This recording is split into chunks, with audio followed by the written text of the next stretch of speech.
Hej alle sammen, så er jeg her en uge præcis efter min stivgørende operation i lænden, hvor man stivgjorde L5S1-ledet ved en såkaldt T-LIF-procedure, hvor kirurgen kommer ind bagfra og opererer.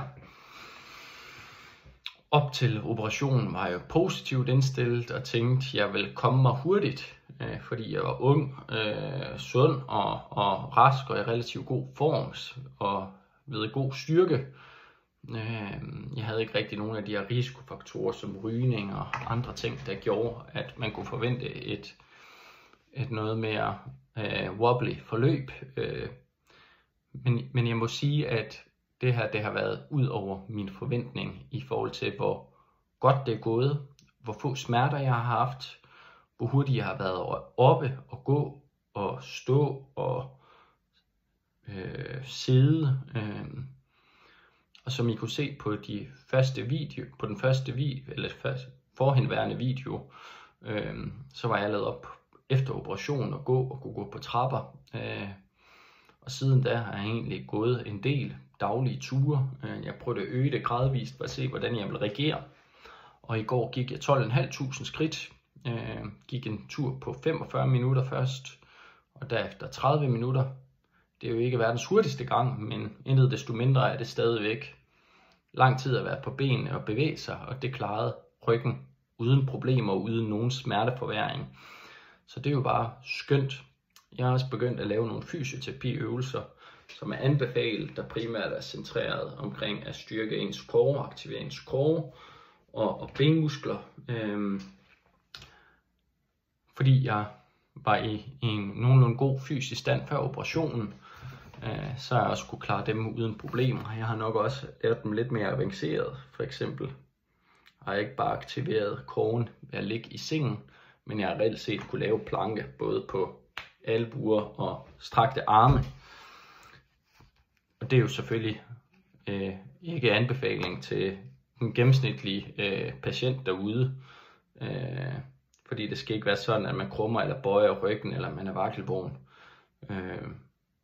Og det er jo kun sikkert at gøre, hvis man har i forvejen et så stærkt core, at man kan spænde op og holde en rank og lige ryg uden problemer. Derudover har jeg lavet små squats, hvor jeg holder fast i noget. Det kan være en stol eller et bord, og jeg simpelthen bøjer knæene op og ned og op og ned. Lavet en 20 repetitioner ad gangen i en 5 sæt. Jeg har prøvet at undgå at komme alt for langt ned, så jeg ikke bøjer den nederste del af lænden. Og for at det ikke skulle være for nemt, så har jeg prøvet at gøre det meget kontrolleret og langsomt. Bare lige for at aktivere benmusklerne. Smertemæssigt holder jeg det nede på de her måske 3, max 4 stykker. Og jeg vil faktisk sige, at mine smerter hen ad aftenen var værre før operationen, end de er nu. Nu ved jeg godt, at jeg er på skånekost og ikke skal sidde hele dagen på arbejde. Men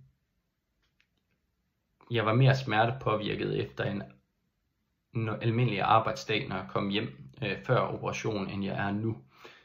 Så det er jo skønt. I forhold til smertestillende medicin, der tager jeg max dosis paracetamol og ibuprofen og Meldin, hvilket er depotmorfin, 10 mg morgen og aften. Det holder smerterne fint nede. Jeg tager også lidt kloroxazon, noget muskelrelakserende. Men fordi det går så fint smertemæssigt, så tænker jeg egentlig at droppe det til om aftenen og kunne tage det om morgenen. Altså hvad morfinen angår. Det tænker jeg faktisk sagtens, jeg kan undvære.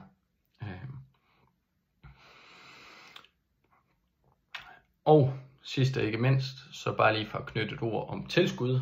Jeg tager også nogle kosttilskud i håbet om, at det kan give mig et lille edge i forhold til, at det kan hjælpe mig med at få en lidt hurtigere og bedre knoglehealing og sårhealing. Og de supplementer, jeg bruger, det er kalk, D-vitamin, C-vitamin, kollagen,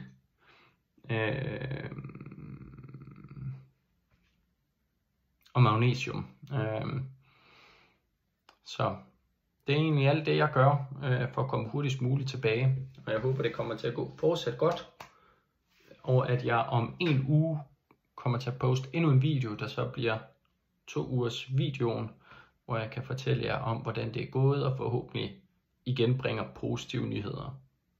Indtil da må jeg have det godt.